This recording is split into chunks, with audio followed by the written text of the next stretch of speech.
Hello, my name is Melissa. I'm from Walden, Colorado, and this is my interview with Alex. Hey, Melissa. Thanks for joining me today. Hey, good afternoon, Alex. How you doing? Good, good. Thanks. And I'll just start off by telling you, reiterating what the job posting's about. The job position we're looking to fill is, we're a large national company, and we're looking for a senior manager of diversity and learning.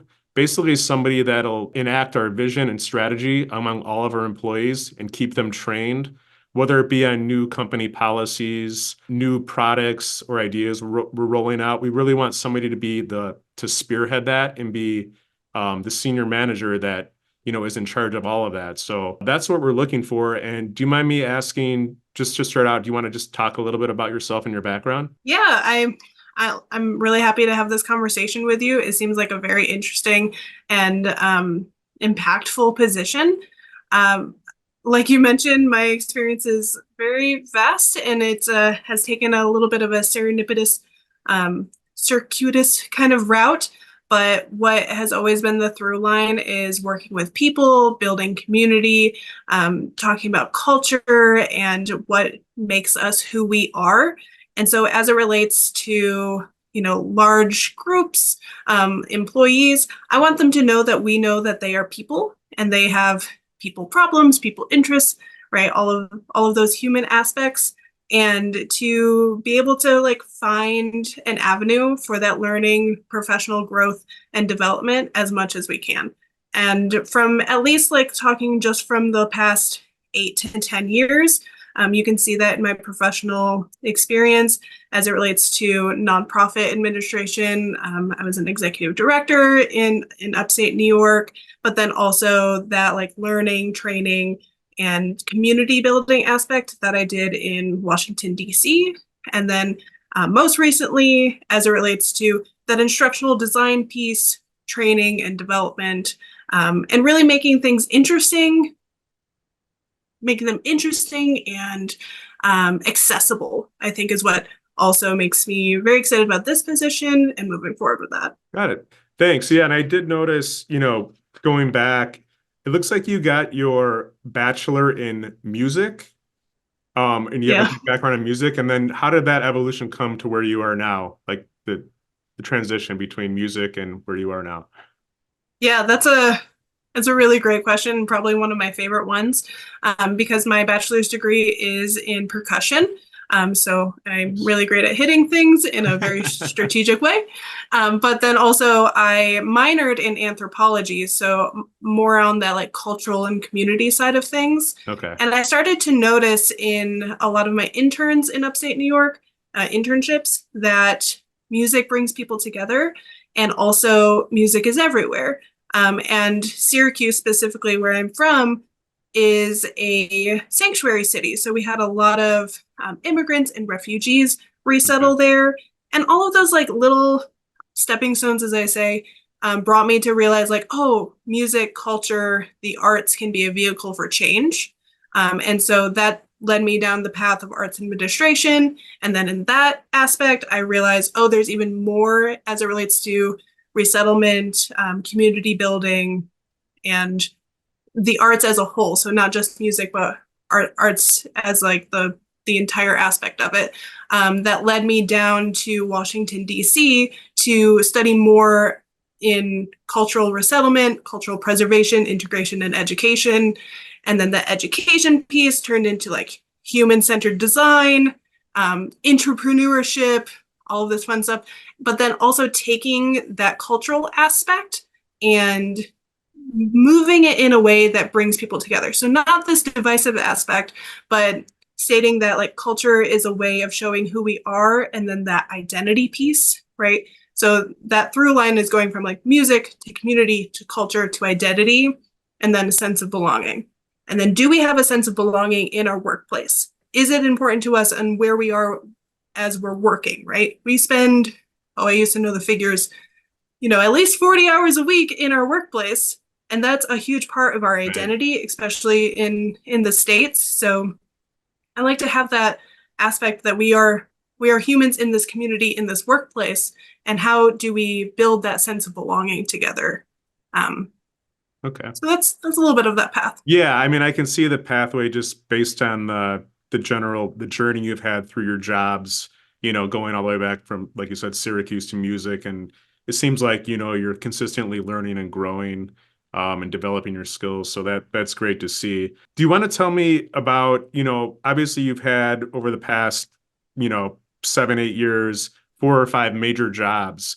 Was there a reason that you left those jobs? Was it just time for you to grow and move on, or physical moving, or why do you think you jumped from job to job in most cases? Yeah, a little bit of that was during my work experience from 2017 to 2019. I moved from Syracuse, New York to Washington, D.C. Okay. And as a student, I graduated from American University in 2019. So just before the pandemic hit, Right. luckily. And from after graduating in 2019, I started to compile those educational pieces into what I wanted my career to look like. So instead of these like nuts and bolts, I wanted a true career path. A little bit of that geographical move as well. I moved from Washington, D.C. to Colorado in 2021. And so while that didn't impact like my work so much because I'm able to work remotely, it did impact like where I saw myself in my career path and how I wanted to move forward with the skills that I've already gathered. Okay. And a big part of this job is, you know, we have a vision for the company that we want all the employees to have. And do you feel like, as far as like planning, carrying out a plan or a vision over a long period of time, getting people on board, managing people, do you feel like you have good leadership skills in that sense?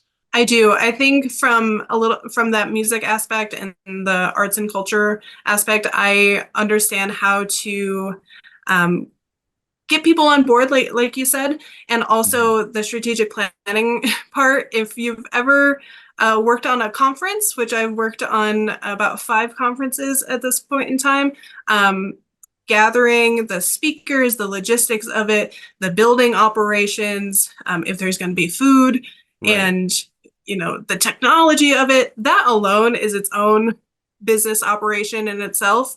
And I use that as like a key example of a strategic planning process because you can't just go to square 10. You have to start from square zero with any strategic planning initiative.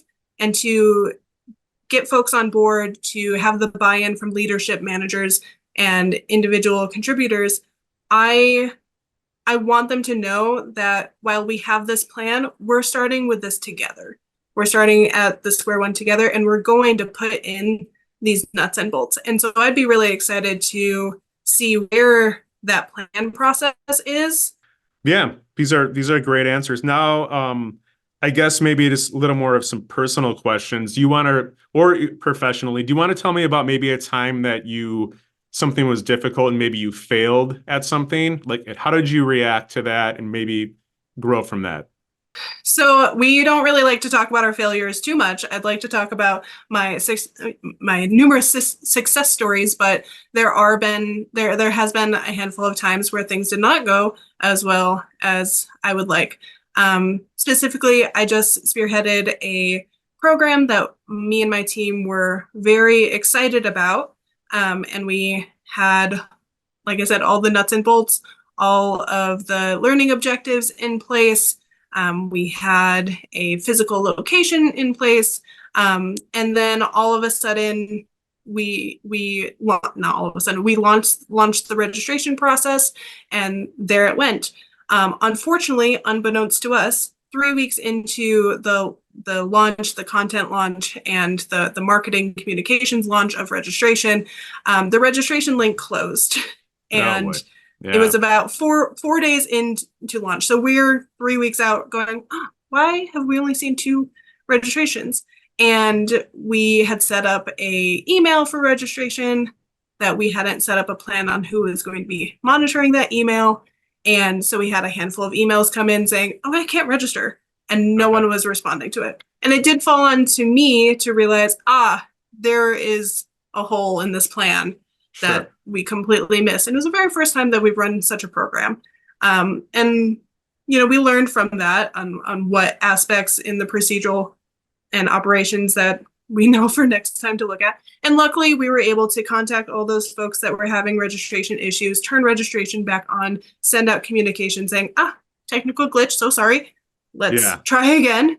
And, really, we didn't lose, it seems like we didn't lose much in terms of registration or that communication process with the participants. So that was great. It was just a very like, shoot Sure. moment. Sure. And then as far as, what would be the perfect company as far as the culture that you would want to work for? I mean, maybe a few specific examples. Yeah, perfect. What is perfect? I think the ideal learning environment, business environment, community is one that's very open and honest. Hmm. We talk a lot about being our most authentic self in the workplace, but being authentic and being able to have meaningful conversations. I have a sick cat right now that's been taking up a lot of my time. I'd like to be able to talk about that at work because it is a stressor of mine. That feels like very bare bones, but also to be able to talk about, you know, if something isn't going really well with a project, how can we work together to band together so that none of us are falling off of the boat, right? We're all very excited to row the boat together. And that's something that I would like in an ideal community is to all row the boat together, but Yeah. also know that trajectory of where we're going. And a place where we can also have good snacks is also ideal for me. Very important. Yes. Yeah. Yes. Okay, terrific. And then I guess one last question is, do you have any questions for me? Yeah, I was curious. You had mentioned additional learning objectives and learning outcomes the for the entire staff. I was curious if there's if where in your process are you? Are you at the very, very beginning, still figuring out those learning objectives? Have you worked on a little bit more for the professional development key indicators? Whereabouts are you? Yeah, that's a good question. So this is a brand new position we created because we have a need for it. So we really haven't done, somebody, that's honestly should be focusing on a different aspect of the job has been doing it, whatever, 5 hours a week. So it's a brand new position, but we really see the importance of it. So that's why we want to bring somebody experienced on. Yeah. Um, That's really exciting because that means that there's ways to create the blueprint and create right. the process moving forward. Yeah, So we want that's somebody to yeah, take the bull by the horns and just, that we can trust and just go off on their own with it. So terrific. Well, thank you very much, Melissa. We have a few more candidates to interview, but by the end of next week, we will let you know either way. And if I have any more questions, I've got your contact information and can reach out to you. beautiful. Thank you so much for your time, Alex, and I look forward to hearing from you. Acting like a boss of something I know nothing about is weird, but Yeah, sure. I mean, you definitely did a good job. I mean, just some overall. You asked my favorite question, by the way, What was that? which is how'd you get from here from music? It's my Yeah, favorite well, I question. saw the trajectory on the resume and I'm like, oh, this is interesting, but it makes sense. It's like you took like baby steps and you learned something new, and I really liked that you continue to to grow with learning and professionally. So I thought it was that really stood out to me. I liked like on your resume, all these jobs here are multiple years. So you're not just job hopping every 3 months. So that shows Yeah, you're loyal and probably well liked at your job. So I as, like to think as so. yeah. And then I mean just the demeanor of the interview. I mean, you can tell you're definitely very professional, well spoken. I might have liked to see a little more about your personality or personal life. Mm. Like when I asked about just tell me about yourself, like, I don't know if you're married or have kids, or you mentioned you have cats, like just some, something silly, like, I'm a cat Sure. lady, like I just like something to connect and show like, little more humanity. But I mean, then again, this job is very, high end professional. Hmm. So I can see why maybe you held back on that a little bit, but just putting a little bit of that in there, I think would be good. Um, For the record, 3 cats, 1 dog, 1 husband. In that order, right? Yeah. Um, and then a few other things. So like the resume itself, I really like the experience, um, how you have that laid out. The freelance and consulting stuff at the end. I mean, I like it, but it was maybe a little overkill, like in terms of it's just so much to look at. Um, Yeah, I think it was a space filler. okay, And because you didn't want half a page showing up, like, right. And okay, some of the folks were asking, like I've looked at folks where they are asking for like that, oh, where have you done workshops? And I haven't done that many. So it's like putting that in there.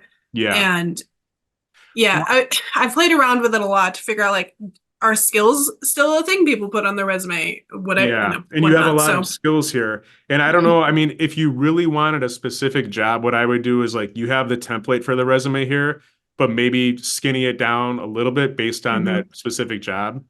But overall, I mean, you've definitely got a great, track record here. Like on paper, like coming into the interview, like I would, be really interested in hiring you. And then it's just the follow through with the interview, which you did a great job. I would just, yeah, maybe just honestly just show a tiny bit more personality. But other than that, I thought you did awesome. So, That's um, great. Well, thank you. I appreciate that. I want to say thank you to Melissa for coming on the channel today. I thought she was very well spoken, gave some very good polished responses, and you can definitely tell she's passionate about what she does. Overall, I thought she did a terrific job. But let me know what you guys think. Please provide your constructive criticism in the comments below, and let me know, would you hire Melissa if you were the boss? The purpose of this channel is to show you what a real world job interview looks like and aid you in winning your future job. If you're interested in becoming a participant on the show, I'm going to leave the instructions in the description down below. Once again, guys, thank you very much. And please remember to subscribe to be notified about all future job interviews that are posted. Our goal is to release 2 or 3 per week for your educational and viewing pleasure. Thank you.